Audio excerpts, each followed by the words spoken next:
नमस्कार मित्रों, मैं प्रेम लोहिया वेलकम करता हूँ आपको अपने YouTube channel street with Lohia sir में।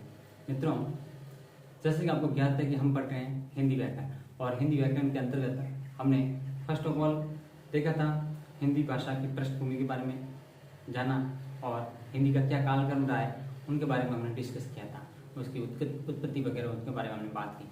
उसके बाद में हमने व्याकरण के बारे में डिस्कस किया और व्याकरण का सामान्य परिचय देखा। उसके बाद में हमने टॉपिक स्टार्ट किया वर्ण विचार, और वर्ण विचार अपना जो टॉपिक है वो भी चल रहा है। हम पढ़ रहे हैं वर्ण विचार। हमारा जो टॉपिक चल रहा है वो कौन सा है? वर्ण विचार। कौन सा विचार? वर्ण विचार, या इसी टॉपिक को नाम दे दिया जाता है क्या? वर्णमाला। कौन सी माला? वर्णमाला। ठीक है, इनके बारे में हम डिस्कस करने वाले हैं। ठीक है, तो इस टॉपिक को लेकर हमने काफी हद तक बात की थी और यूं की दो की शुरुआत ही की थी, और इस संदर्भ में हमारी जो बात है वो आगे चल रही है। ठीक है, और अब हम इसका है जो इस टॉपिक को आगे बढ़ाते हैं और इसके बारे में हम देखते हैं। हमने देखा था कि स्वर क्या होते हैं, व्यंजन क्या होते हैं। ठीक है, उसके बारे में स्वर कितने होते हैं, व्यंजन कितने होते हैं, इनकी डेफिनेशन क्या होती है, आई मीन इनकी परिभाषाओं के बारे में हमने बात की थी। उसके बाद में हम व्यंजनों के अंतर्गत चल रहे थे, और स्वर और व्यंजन जैसे कि मैंने बताया कि नवीन हिंदी व्याकरण, जैसे मैंने आप लोग पहले भी बताया था, ये हमें है ना विद प्रूफ समझने का प्रयास करना चाहिए, ताकि क्या क्या एग्जाम में हमारे सामने कोई समस्या नहीं हो। क्योंकि अलग अलग पब्लिकेशन के अंतर्गत कुछ डाइवर्सिटी वो आपको मिल सकती है, विविधता मिल सकती है, विभिन्नता मिल सकती है, लेकिन आपका प्रयास ये होना चाहिए कि ऑथेंटिक जो रेफरेंस बुक्स है उनका भी आपको है वो हवाला लेना चाहिए, ऐसा मेरा मानना है। तो इसी क्रम में मैं आपको समय समय पर बुक्स का हवाला देते हुए आपको कंटेंट के बारे में जानकारी दूंगा, ताकि क्या है कि आपके माइंड में ये ऐसा डाउट नहीं हो पाए देवे टीचर जो पढ़ा रहे हैं वो कहीं अलग तो नहीं है, या यूं कह दो कि अपने जो आपने कहीं पढ़ा है उससे अलग तो नहीं, बस हो सकता है, लेकिन मेरा यही प्रयास रहता है और यही मेरा दावा है कि मैं रेफरेंस बुकों या यूं कह दो ऑथेंटिक किताबों को बेस्ट बनाते हुए आपके सामने कंटेंट प्रोवाइड कराता हूँ। तो मैंने आपको बताया था कि जो नवीन हिंदी व्याकरण जो एनसीईआरटी द्वारा प्रोवाइड है, जो अभी तो नहीं चल रही है लेकिन मार्केट में आपको मिल जाएगी, उनको मैंने बेस्ट बनाकर देखा तो उसमें वर्णों की संख्या 44 बताई, 44 वर्णों की संख्या बताई, और वो 44 वर्णों की संख्या कैसे होती है वो हमने पूर्ण की। उसमें हमने 11 है वो स्वर माने थे और 25 है वो स्पर्शी व्यंजनों। इसके बाद में जो है वो 33 हमने व्यंजन माने थे, 11 और 33 44 हो रहे, लेकिन वो 33 कैसे होते हैं इस क्रम में हमने देखा तो अपने जो 25 होते हैं वो होते हैं क्या? स्पर्शी व्यंजन। उसके बाद में सियार हमने अंतस्थ व्यंजन और सियार हमने उष्म व्यंजन देखे। इस हिसाब से ये 33 और 11 44 वर्ण हो गए थे, और टोटल 44 वर्ण हो गए। और इसको हम थोड़ा सा आगे बढ़ाते हैं, थोड़ा सा मॉडिफाई करते हुए समझने का प्रयास करें। आगे हम जो पढ़ने वाले हैं वो देखेंगे, यहाँ पर है वो हम देखने वाले हैं क्या? अगला ले रहे हैं क्या? संयुक्त व्यंजन। कैसे व्यंजन? संयुक्त व्यंजन। संयुक्त व्यंजन के दो, या फिर यूं के दो संयुक्त अक्षर। क्या बोलेंगे आप? संयुक्त अक्षर। हिंदी में संयुक्त अक्षर कितने होते हैं? तो मित्रों, हिंदी में संयुक्त अक्षर जो मैंने बताया कि एनसीईआरटी की किताब में एक जगह लिखा हुआ है 3 और एक जगह 4, उसी किताब के अंदर लिखा हुआ है। तो फाइनली हम ये देख रहे हैं कि संयुक्त अक्षरों की संख्या कितनी होती है? 4 होती है। और इसके अलावा हिंदी व्याकरण रचना प्रबोध करके एक किताब अभी जो राजस्थान गवर्नमेंट द्वारा या यूं कह दो कि राजस्थान बोर्ड के द्वारा जो संचालित किताब है वो, उसमें भी 4 दे रखे संयुक्त अक्षरों की संख्या। वो 4 होते कौन से उनके बारे में हम बात करने वाले हैं। एक होता है अपना क्या? स्वर। ठीक है, और अब थोड़ा सा मैं अलग पेन का यूज करता हूँ ताकि आपको आसानी से समझ में आ जाए। मैंने एक यूज किया क्या? सर। इसके अलावा मैंने यूज किया श, एक त्र, और एक अपना क्या? ग। तो कितने हो गए? 4 हो गए सर। ठीक है, 4 तो हो गए। अब इनका आपको कभी कभार है वो पूछ लेते हैं कि किन वर्णों से ये निर्मित है, तो हम इसका वर्ण विन्यास करने का प्रयास करें तो इसके अंदर एक है स और इसके अंदर एक है र और अ है। ये जो स आता है इसलिए इसके अंदर स्वर नहीं है, इसको हम शुद्ध व्यंजन बोलेंगे। जिसके अंतर्गत है स्वर नहीं होते हैं उस व्यंजन को शुद्ध व्यंजन बोला जाता है। ये बात आप समझ रहे हैं। और जिसमें स्वर होता है उसको उसमें व्यंजन की है वो स्वर और व्यंजन होता है वो शुद्ध व्यंजन नहीं माना जाता है। शुद्ध व्यंजन होता है जिसके अंतर्गत स्वर नहीं होता है, जैसे कि इसमें नहीं। तो स, र और अ से मिलकर ये स्र बना है, स से स्र बना। ये जो स है, ये जो श है, इसमें ना एक तो है क, क्या है? क, और एक है इसमें स, क्या है? स, और इसके साथ में क्या लगा हुआ है? अ लगा। ठीक है, नेक्स्ट हम ले रहे हैं त्र, तो त प्लस र प्लस अ। नेक्स्ट हम ले रहे हैं ज्ञ, तो इसमें ज प्लस य प्लस अ। इस तरीके से ये हमारे जो संयुक्त अक्षरों की संख्या होगी कितनी? 4। तो हमने जो अपनी जो व्यंजन के अंतर्गत हमने पढ़ा था, और व्यंजनों को 33 माना और स्वरों को 11 माना। इसी कड़ी को आगे बढ़े तो हम पाएंगे, देखो अलग अलग बताते हैं, लेकिन सीधे तौर पर आपको पूछे कि वो हिंदी में वर्ण होते हैं तो आपको सवाल आंसर देना है, ठीक है। अब इसको थोड़ा सा आगे देखते हैं, तो अपने क्या है वो ऐड करते हुए हम देखेंगे कि इसकी लास्ट संख्या वो कहाँ तक जाती है। संयुक्त अक्षरों के अलावा इसके अंतर्गत हिंदी के अंतर्गत है 2 और आते हैं, उनको हम बोलते हैं क्या, आप उसको मैं मिटा देता हूँ, पूरा व्यवस्थित लिखने का प्रयास करूंगा, ठीक है। तो संयुक्त अक्षर आप समझ गए कितने होते हैं, 4 होते हैं, और कौन कौन से होते हैं उनको हमने व्यवस्थित तरीके से समझने का प्रयास किया। नेक्स्ट हम जो देख रहे हैं वो देख रहे हैं एक होता है आपका द्विस्पृष्ट, क्या बोला मैंने, द्विस्पृष्ट व्यंजन। कौन सा व्यंजन, द्विस्पृष्ट व्यंजन के, तो आप इनको कह सकते हैं द्विगुण व्यंजन। कैसा व्यंजन, द्विगुण व्यंजन। आप इन्हीं को कह सकते हैं क्या, ताड़ंजा, क्या बोलेंगे, ताड़ंजा।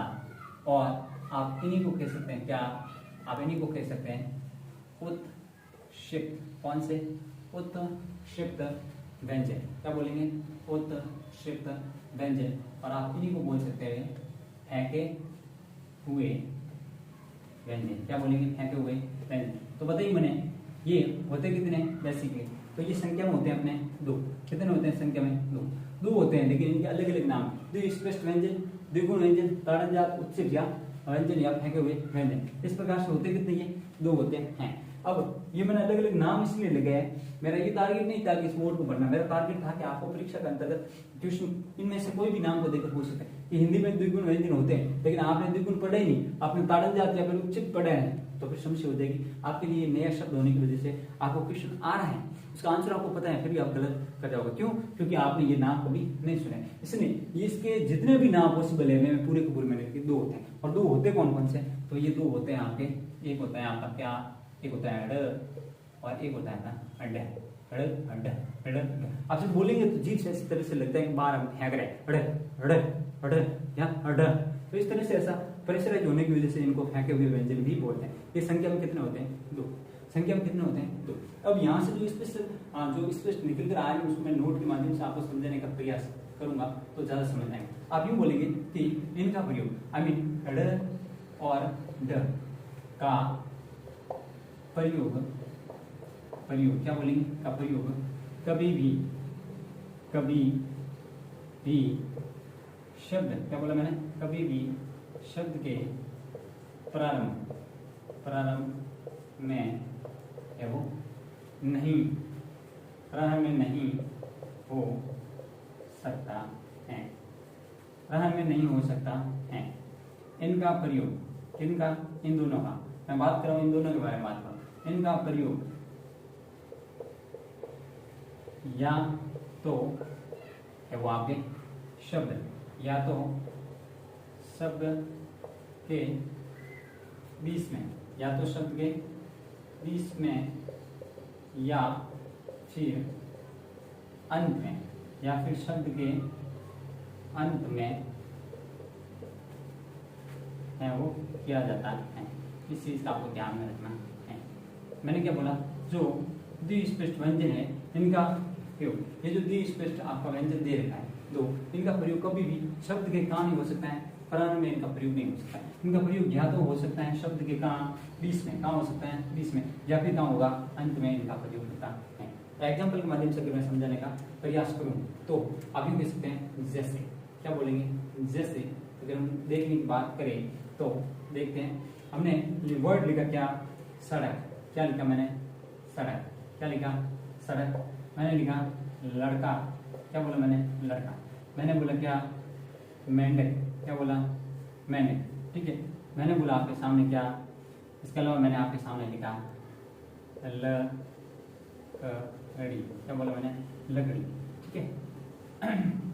इसके अलावा मैंने लिखा बड़का, क्या बोला, बड़का, ठीक है। तो ये मैंने आपके सामने लिखा। इसके अलावा मैंने आपके सामने लिखा गढ़, क्या लिखा, गढ़।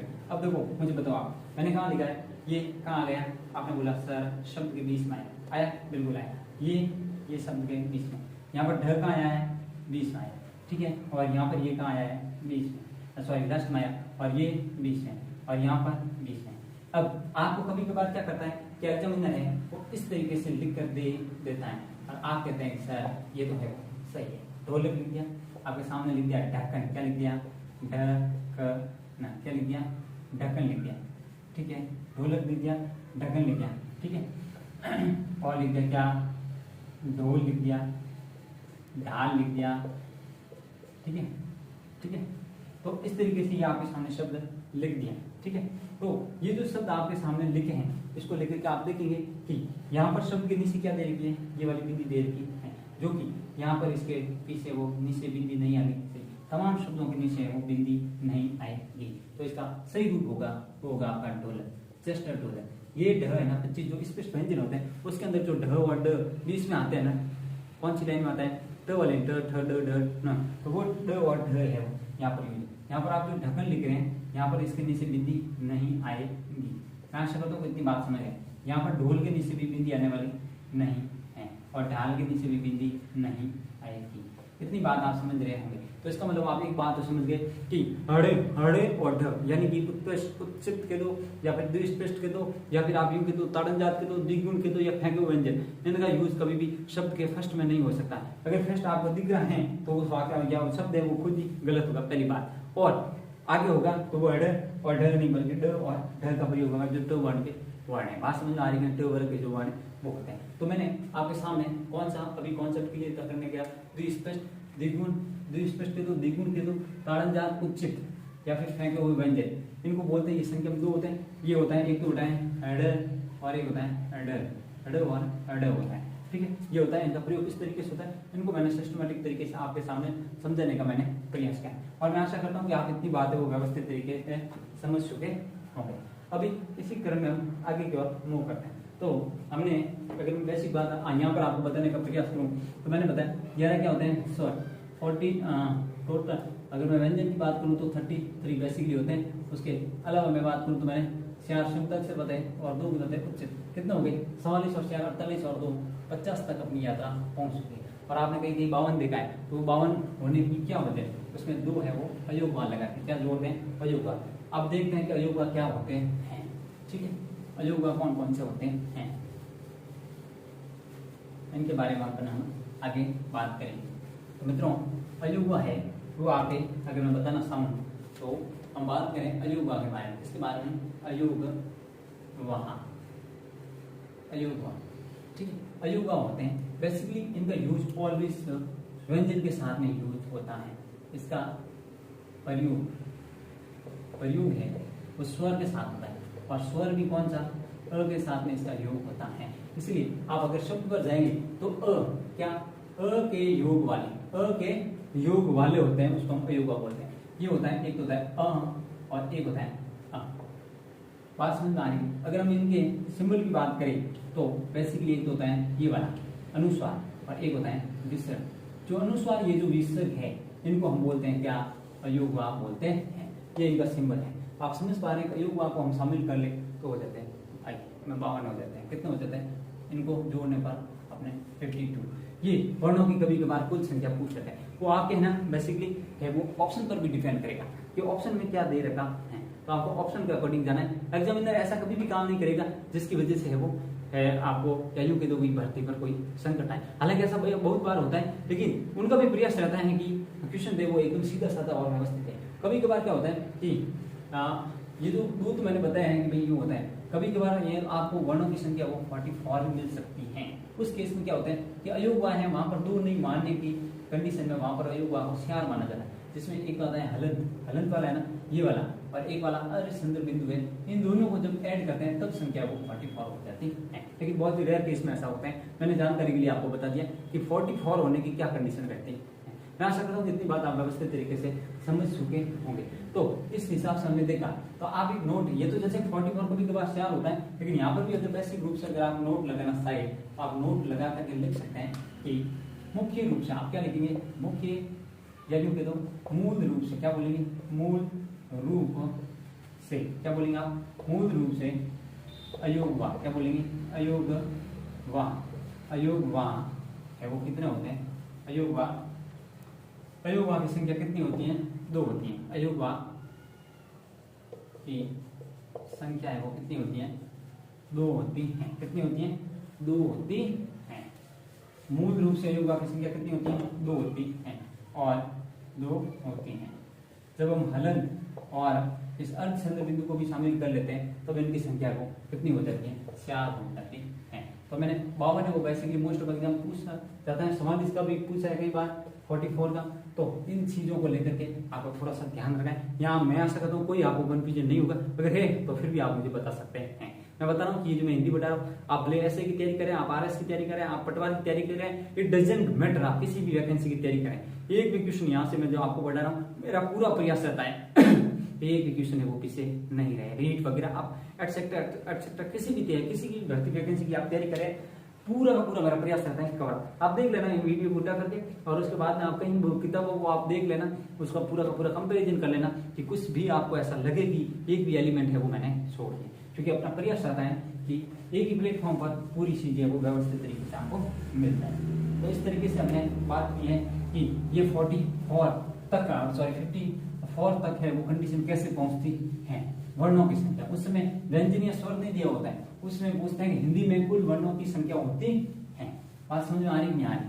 सर बिल्कुल समझ में आगे ये एक्चुअली में ऐसा होता क्यों है। अब हम जो है इन वर्णों के बारे में बात करें। वर्ण ही है एक्चुअली, है क्या वर्ण? वर्णों को स्वर व्यंजन और स्वर व्यंजन के अंतर्गत हम डिवाइड करते हुए पढ़ते हैं। ये तो चीजें बेसिकली व्यंजन होते हैं कितने प्रकार के? व्यंजन के बारे में हमने डिस्कस किया, मोटे तौर पर है वो 33 होते हैं और स्वर कितने होते हैं 11। समास तो बेसिक होते हैं, उसके अलावा हमने संयुक्त अक्षर जोड़े, उसके अलावा हमने उच्चित व्यंजन जोड़े, उसके अलावा अयोगवा जोड़े, 2 और 4 को अलग अलग तरीके से हमने समझने का प्रयास किया। तो हमारी संख्या है वो एट लास्ट है वो 54 तक पहुंच गई, 54 तक पहुंच गई। बेसिकली 52 तक काफी कई बार पूछा है और वो ऑप्शन के अकॉर्डिंग हो, इस तरह से आपको कंफ्यूज करने की बात है। हाँ, ये पूछते हैं मूल रूप से अयोगवा होते हैं तो 2 होते हैं। कौन सा? 2 होते हैं और स्वर के हमेशा अ के साथ में आते हैं, इसलिए अ के योग से बनते, इसका नाम ही क्या है? अयोगवा है। मैं मानता हूँ या मैं आशा करता हूँ कितनी बात आप व्यवस्थित तरीके से वो समझ सके। हाँ सर, हम तो इतनी बात है वो समझ सके हैं। अब मैं जो बताने वाला था बात ये एक्चुअली कि मैं ये कह रहा हूँ कि स्वर व्यंजन ये है क्या? बेसिकली वर्ण है क्या? वर्ण है। कितनी बात समझ गए? तो मैं इनको कैसे पढ़ूंगा आपके सामने, उस चीज को आप थोड़ी सी बात को समझ पाए तो बहुत ही अच्छा रहेगा। मैं बेसिकली इनको है वो इस तरीके से पढ़ूंगा कि जैसे कि स्वर पढ़ा रहा हूँ तो स्वर पढ़ा ही रहा हूँ, व्यंजन है तो व्यंजन पढ़ा रहा हूँ, लेकिन कुछ ऐसे इनके अंतर्गत एलिमेंट आएंगे या ऐसे पार्ट होंगे जिसके अंतर्गत दोनों को मैं साथ में लेकर के कॉमन पढ़ाने वाला हूँ। तो स्वर व्यंजन और कॉमन इस तरीके से मैं आपको पढ़ाने वाला हूँ ताकि क्या आप चीज है वो कम समय में है वो व्यवस्थित तरीके से सीख पाए। और ऐसा कभी भी नहीं पूछा है कि भाई फलाना के आधार पर या फिर प्राण तत्व के आधार पर, वो तत्व के आधार पर चांसेस कम रहता है। बेसिकली पूछता है कि अल प्राण क्या होता है, महाप्राण क्या होता है, घोष क्या होता है, अघोष क्या होता है, मुखाकृति के आधार पर, जीवाकृति के आधार पर कौन सा कहाँ होता है। इन वर्णों के बारे में हम बात करेंगे। वर्णों के बारे में हम फर्स्ट ऑफ ऑल हम कर रहे हैं स्वर और व्यंजन यानी वर्णों का वर्गीकरण। हमारे पास में हम जो आगे ले रहे हैं उसका हम नाम दे रहे हैं वर्णों का वर्गीकरण। क्या बात करें? वर्णों का क्या वर्गीकरण ले रहे हैं?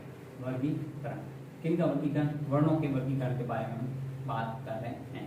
ठीक है, वर्णों के वर्गीकरण के बारे में हम बात कर रहे हैं। अब वर्णों का हम वर्गीकरण करते हैं। फर्स्ट ऑफ ऑल हम बात करते हैं स्वर। किसके बारे में बात करेंगे? स्वर। स्वरों के बारे में मैंने बेसिक जानकारी दे दी है। अब हम बताएंगे, सीधा बताएंगे कि जो स्वर है, सबसे पहले हम बात करें स्वर। किसके बारे में बात करें? स्वर। ये जो स्वर है कितने होते हैं संख्या में? 4। स्वर एक कंडीशन को मैं छोटे छोटे लाइनों में समझाने का अगर प्रयास करूँ तो स्वर को थोड़ा सा एक बार और अपन रिविजन कर लेते, इसमें कोई गलत नहीं है। स्वर है वो स्वतंत्र रूप से, ये ध्वनियां जो स्वतंत्र रूप से उच्चारित होती हैं। कैसे उच्चारित होती हैं? स्वतंत्र रूप से उच्चारित होते हैं। कौन? स्वर स्वतंत्र रूप से उच्चारित होते हैं। एक बात।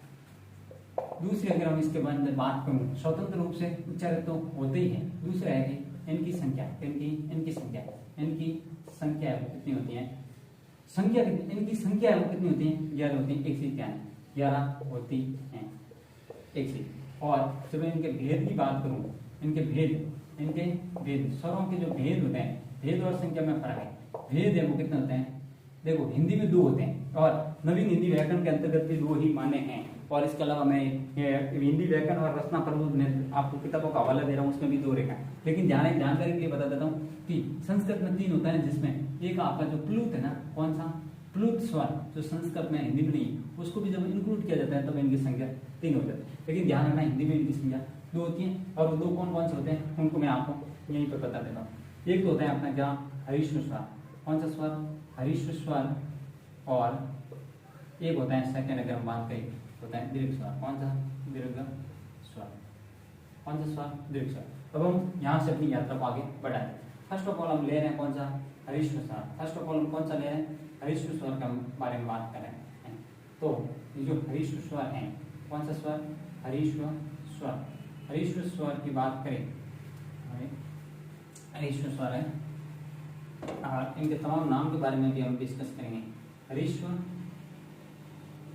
ठीक है, या इसी को बोल देते हैं मूल स्वर, इन्हीं को बोल देते हैं लघु स्वर, क्या बोलते हैं लघु स्वर, और इन्हीं को बोल देते हैं क्या लघु स्वर, या इन्हीं को बोलते हैं हाँ लघु स्वर, या इन्हीं को बोलते हैं एक मात्रिक, क्या बोलेंगे एक मात्रिक का स्वर, क्या बोलेंगे एक मात्रिक स्वर। आप समझ रहे हैं कि एक का मैं नाम मल्टीपल लिखने का मेरा यही टारगेट आपका है, वो गलत नहीं। हरीश्वर मूल लघु या एक मात्रिक स्वर ये संख्या में कितने होते हैं 4 होते हैं, कितने होते हैं 4 होते हैं। कौन कौन से होते हैं उनके बारे में डिस्कस करता हूँ। ये संख्या में 4 होता है, यहीं पर लिख देता हूँ ये संख्या में 4 कौन कौन से होते हैं।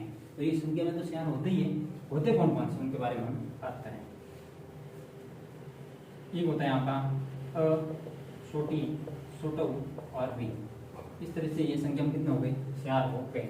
ये मैंने बात की हरीश्वर स्वर, हरीश्वर स्वर वो होते हैं जिनका उच्चारण करने में अपेक्षा करते हैं उस समय कम लगता है, जिनका उच्चारण करने में अपेक्षा करते हैं उस समय कम लगता है। अब ये जो मैंने डिवाइडेशन किया है वो किसके आधार पर क्या है, इसका नाम देना अगर आप चाहे तो मैं यूं कह सकता हूँ कि इनका अगर आप नाम देने की बात करें तो हम ये लगा करके की बात करेंगे, और इसके अंतर्गत स्वर के अंतर्गत बाद मात्रा या उच्चारण, क्या बोलेंगे मात्रा या उच्चारण काल, मात्रा या उच्चारण काल के आधार पर स्वरों का वर्गीकरण, किसका स्वरों का वर्गीकरण कर रहे हैं, किसका वर्गीकरण करें स्वरों का वर्गीकरण करें। और हमने वर्गीकरण इस तरीके से किया, ये बात की हमने स्वरों के बारे में, उसके बाद में है वो ये बात की यहाँ से हमने बात की है 2 प्रकार से होते हैं स्वर और हर्ष और दीर्घ।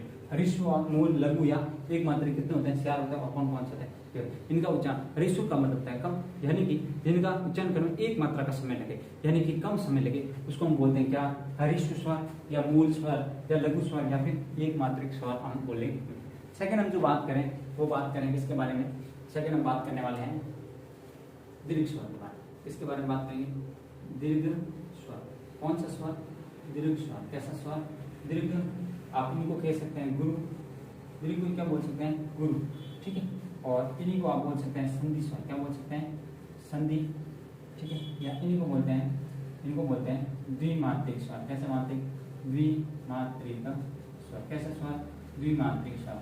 तो दीर्घ हो गया गुरु हो गया संधि हो गया या फिर द्विमात्रिक समय, यानी कि जिनका उच्चारण करने में 2 मात्रा का समय लगे, या यूं कह दो कि जिनका उच्चारण करने में हरीश्वर स्वर से दुगुना समय लगे, तुलनात्मक रूप से हरीश्वर स्वर से डबल समय लगे, उसको हम बोलते हैं द्विमात्रिक। और ये द्विमात्रिक स्वर होते कितने हैं आप बोलेंगे सर ये संख्या में 7 होते हैं। अब मैं बोलूंगा 7 कौन कौन से होते हैं, तो आप बताएंगे सर एक होता है आप, एक होता है बड़ी, और इसके अलावा एक होता है बड़ू, ठीक है, और इसके अलावा एक हो जाएगा आपका क्या ए आई ओ और औ, ये हो जाएंगे क्या अपना क्या हो जाएंगे अपना दीर्घ गुरु या फिर द्विमात्रिक स्वर है। अब इनको मैं बता देता हूँ थोड़ा सा जानकारी के लिए आपको बताऊँ, ये जो तीनों के तीन हैं ये आपके अगर संधि स्वर क्यों कहते हैं ताकि बता देते हैं, ये दीर्घ संधि यहाँ से फ्रेम होती है, यानी कि दीर्घ संधि का निर्माण है वो इनकी मदद से होता है।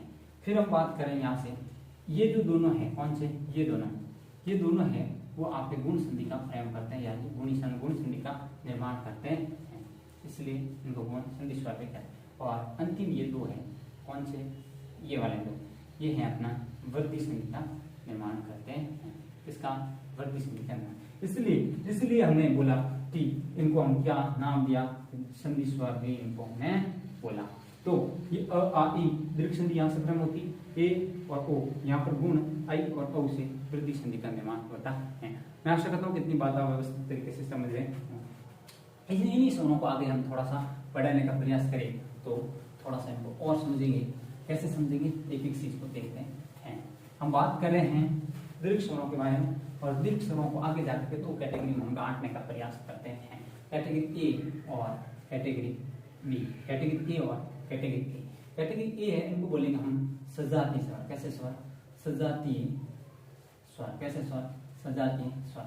और इनको बोलेंगे हम विजातीय या फिर विजातीय बोलेंगे या फिर बोलेंगे विषम जाति, विजातीय या विषम जाति स्वर। सजातीय स्वर कौन कौन से होते हैं? आप बोलेंगे सर एक होता है और अ होता है, इसके अलावा और क्या होता है? आप बोलेंगे कि सर टोटल होते कितने हैं? 7 होते हैं। इसके अलावा अ होता है, इसके अलावा एक होता है ई और एक हो जाएगा अपना उ।